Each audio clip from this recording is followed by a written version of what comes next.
ಆತ್ಮೀಯ ಬಂಧುಗಳೇ, ಮಹಾಭಾರತ ಉದ್ಯೋಗ ಪರ್ವ ಇದರಿಂದ ಇವತ್ತು ಸಂಜೆಯ ಕೌರವರ ಸಭೆಗೆ ಬಂದು ದುರ್ಯೋಧನನಿಗೆ ಅರ್ಜುನನ ಸಂದೇಶವನ್ನ ತಿಳಿಸೋದು, ಈ ವಿಷಯದ ಬಗ್ಗೆ ನಾವು ಇವತ್ತು ತಿಳ್ಕೊಳ್ಳೋಣ.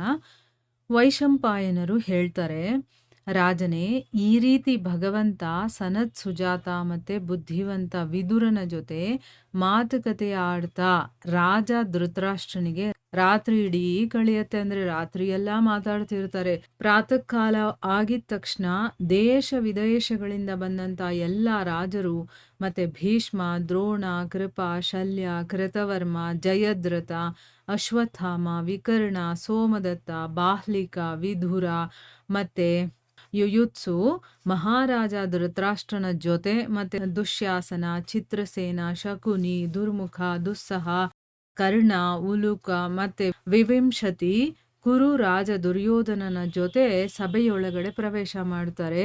ಅಂದ್ರೆ ಇವರೆಲ್ಲರೂ ಕೂಡ ಸೇರ್ಕೊಂಡು ಅಲ್ಲಿಗೆ ಬರ್ತಾರೆ. ಅವರೆಲ್ಲರೂ ಸಂಜಯನ ಮೂಲಕ ಪಾಂಡವರ ಧರ್ಮಾರ್ಥಯುಕ್ತವಾದಂತಹ, ಅಂದ್ರೆ ಅವರು ಯಾವಾಗಲೂ ಕೂಡ ಧರ್ಮದಿಂದ ಕೂಡಿರುವಂತ ಮತ್ತೆ ಅರ್ಥದಿಂದ ಕೂಡಿರುವಂತ ಮಾತುಗಳನ್ನೇ ಆಡೋದು. ಅವರು ಏನ್ ಹೇಳಿ ಕಳ್ಸಿದ್ದಾರೆ ಅಂತ ತಿಳ್ಕೊಳ್ಳುವಂತ ಒಂದು ಉತ್ಸುಕತೆ ಇವ್ರಿಗೆಲ್ಲ. ಪಾಂಡವರು ಏನ್ ಹೇಳಿ ಕಳ್ಸಿದಾರೋ ಅಂತಂದ್ಬಿಟ್ಟು ಸಂಜಯ ಹೋಗಿರ್ತಾನಲ್ವಾ, ಅವನು ಇವಾಗ ಇವರಿಗೆ ಅಲ್ಲಿ ನಡೆದಂತಹ ಘಟನೆ ಮತ್ತು ಅಲ್ಲಿ ಏನು ಹೇಳಿದ್ರು ಪಾಂಡವರು ಅಂತಂದ್ಬಿಟ್ಟು ಕೇಳಬೇಕು ಅಂತ ಉತ್ಸುಕರಾಗಿ ಎಲ್ಲರೂ ಕೂಡ ಸಭೆಗೆ ಬಂದಿದ್ದಾರೆ.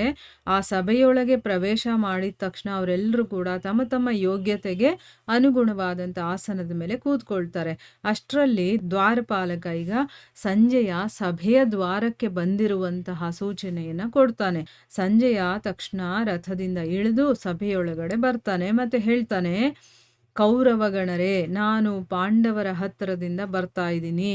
ಅವರು ಆಯಸ್ಸಿನ ಅನುಸಾರ ಅಂತಂದ್ರೆ ಯಾರ್ಯಾರಿಗೆ ಏನೇನು ಗೌರವ ಕೊಡಬೇಕೋ ಆ ರೀತಿ ಈಗ ಹಿರಿಯರಿಗೆ ಪಾದಗಳಿಗೆ ನಮಸ್ಕಾರ ಮಾಡಿ ನಿಮಗೆ ವಂದನೆಗಳನ್ನ ಅರ್ಪಿಸಿದ್ದಾರೆ. ಮತ್ತೆ ತನ್ನ ವಯಸ್ಕರವರಾದ್ರೆ ಅವರಿಗೆ ಆಲಿಂಗನೆ ಮಾಡಿಕೊಳ್ಳೋದು, ಮತ್ತೆ ಇನ್ನು ಚಿಕ್ಕವರಾದ್ರೆ ಅವರಿಗೆ ಆಶೀರ್ವಾದ ಕೊಡೋದು, ಈ ರೀತಿ ಆಯಸ್ಸಿನ ಅನುಸಾರ ಎಲ್ಲಾ ಕೌರವರಿಗೂ ಕೂಡ ಯಥಾಯೋಗ್ಯ ಹೇಳಿದ್ದಾರೆ. ಅಂದ್ರೆ ಅವ್ರವ್ರಿಗೆ ಏನೇನು ಹೇಳಬೇಕೋ ಅದರ ಪ್ರಕಾರ ಹೇಳಿದ್ದಾರೆ ಅಂತಂದ್ಬಿಟ್ಟು ಸಂಜಯ ಹೇಳ್ತಾನೆ. ಅದಕ್ಕೆ ಧೃತರಾಷ್ಟ್ರ ಕೇಳ್ತಾನೆ, ಸಂಜಯನೇ, ನಾನು ಕೇಳ್ತಾ ಇದ್ದೀನಿ, ಅಲ್ಲಿ ಎಲ್ಲಾ ರಾಜರ ನಡುವೆ ದುರಾತ್ಮರಿಗೆ ಪ್ರಾಣದಂಡನೆಯನ್ನ ಕೊಡುವಂತ, ಅಂದ್ರೆ ದುರಾತ್ಮರು ಯಾರಿರ್ತಾರೋ ಅವರನ್ನ ನಾಶ ಮಾಡ್ತಾನೆ.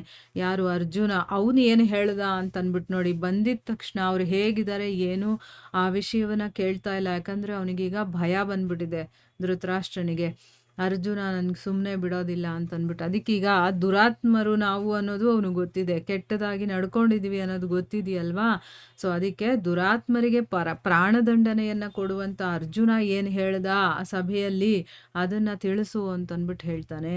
ಅದಕ್ಕೆ ಸಂಜಯ ಹೇಳ್ತಾನೆ, ರಾಜನೇ, ಅಲ್ಲಿ ಶ್ರೀಕೃಷ್ಣನ ಮುಂದೆ ಮಹಾರಾಜ ಯುಧಿಷ್ಠಿರನ ಅನುಮತಿ, ಅಂದ್ರೆ ಅವನು ಕೂಡ ಒಪ್ಪಿಗೆ ಕೊಟ್ಟಿದ್ದ.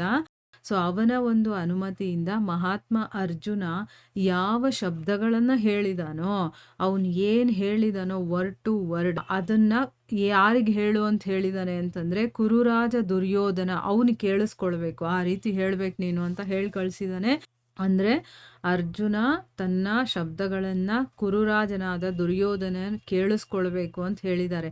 ಅವ್ರು ಏನ್ ಹೇಳಿದ್ದಾರೆ ಅಂತಂದ್ರೆ, ಯಾರು ಮೃತ್ಯುವಿನ ಬಾಯಿಯ ಒಳಗಡೆ ಹೋಗ್ತಾನೋ, ಮಂದ ಬುದ್ಧಿ ಮಹಾಮೂಢ ಸೂತಪುತ್ರ ಸದಾ ನನ್ನೊಡನೆ ಕಿರ್ಚಾಡ್ತಾ ಇರ್ತಾನೋ ಆ ಕಟುಭಾಷಿ ದುರಾತ್ಮ ಕರ್ಣನಿಗೆ ಹೇಳಿ, ಮತ್ತೆ ಯಾವ ರಾಜರನ್ನ ಪಾಂಡವರ ಜೊತೆ ಯುದ್ಧ ಮಾಡೋದಕ್ಕೆ ಕರೆದಿದಾರೋ ಅವರಿಗೆ ನನ್ನ ಈ ಸಂದೇಶವನ್ನ ಈ ರೀತಿನೇ ಕೇಳಿಸು. ಅಂದ್ರೆ ನಾನು ಏನು ಹೇಳಿದ್ದೀನೋ ಅದನ್ನ ಹಾಗೆ ಅವರಿಗೆ ಕೇಳಿಸ್ಬೇಕು.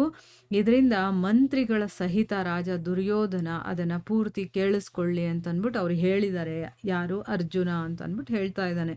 ಗಾಂಡೀವಧಾರಿ ಅರ್ಜುನ ಯುದ್ಧಕ್ಕೋಸ್ಕರ ಉತ್ಸುಕನಾಗಿರುವ ಹಾಗೆ ಕಾಣಿಸ್ತಾ ಇತ್ತು.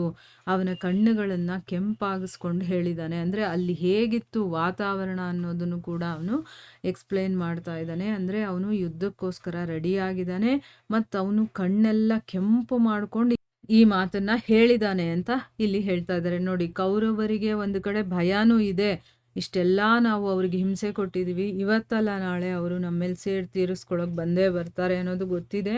ಆಮೇಲೆ ಧೃತರಾಷ್ಟ್ರನಿಗೆ ಇವಾಗ ಮೊದಲೇ ಮಕ್ಕಳ ಮೇಲೆ ಮಮತೆ ಜಾಸ್ತಿ, ಅವನಿಗೆ ಅಟ್ಯಾಚ್‌ಮೆಂಟ್ ಇದೆ. ಸೊ ಈಗ ನನ್ನ ಮಕ್ಕಳು ಏನಾಗ್ಬಿಡ್ತಾರೋ ಅವರಂತೂ ಸುಮ್ಮನೆ ಬಿಡೋದಿಲ್ಲ. ಅಂದರೆ ಧೃತರಾಷ್ಟ್ರನಿಗೆ ಜ್ಞಾನ ಇದೆ, ಎಲ್ಲ ತಿಳುವಳಿಕೆ ಇದೆ.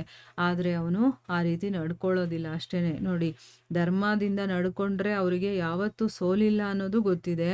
ಅದಕ್ಕಿಲ್ಲಿ ಧರ್ಮಕ್ಕೋಸ್ಕರನೇ ಇರುವಂಥವ್ರು, ಅದನ್ನ ಪಾಲನೆ ಮಾಡುವಂಥವ್ರು. ಸೊ ಅವರು ಏನು ಹೇಳಿದ್ರು ಅಂತಂದ್ಬಿಟ್ಟು ಹೇಳ್ತಾ ಇದ್ದಾನೆ. ಮತ್ತು ಅರ್ಜುನ ದುರಾತ್ಮರಿಗೆ ದಂಡನೆಯನ್ನ ಕೊಡದೆ ಸುಮ್ಮನೆ ಇರೋದಿಲ್ಲ ಅನ್ನೋದು ಕೂಡ ಗೊತ್ತಿದೆ ಅವನಿಗೆ. ಅದಕ್ಕೋಸ್ಕರ ಅವನೇನು ಹೇಳ್ದ ಅಂತ ಕೇಳಿಸ್ಕೊಳ್ಳೋದಕ್ಕಿಲ್ಲಿ ಕಾತರರಾಗಿದ್ದಾರೆ. ಈಗ ಅರ್ಜುನ ದುರ್ಯೋಧನನಿಗೆ ಯಾವ ಸಂದೇಶವನ್ನ, ಅಥವಾ ಆ ದುರ್ಯೋಧನನ ಜೊತೆ ಯುದ್ಧ ಮಾಡೋದಕ್ಕೆ ರೆಡಿ ಆಗಿದಾರಲ್ಲ ರಾಜರು, ಅವರು ಮತ್ತೆ ಮಂತ್ರಿಗಳಿದಾರಲ್ಲ, ಅವ್ರು ಎಲ್ಲರಿಗೂ ಏನು ಸಂದೇಶವನ್ನ ಕೊಟ್ಟಿದ್ದಾನೆ ಅನ್ನೋದನ್ನ ನಾವು ಮುಂದಿನ ಭಾಗದಿಂದ ತಿಳ್ಕೊಳ್ಳೋಣ. ಹರೇ ಕೃಷ್ಣ.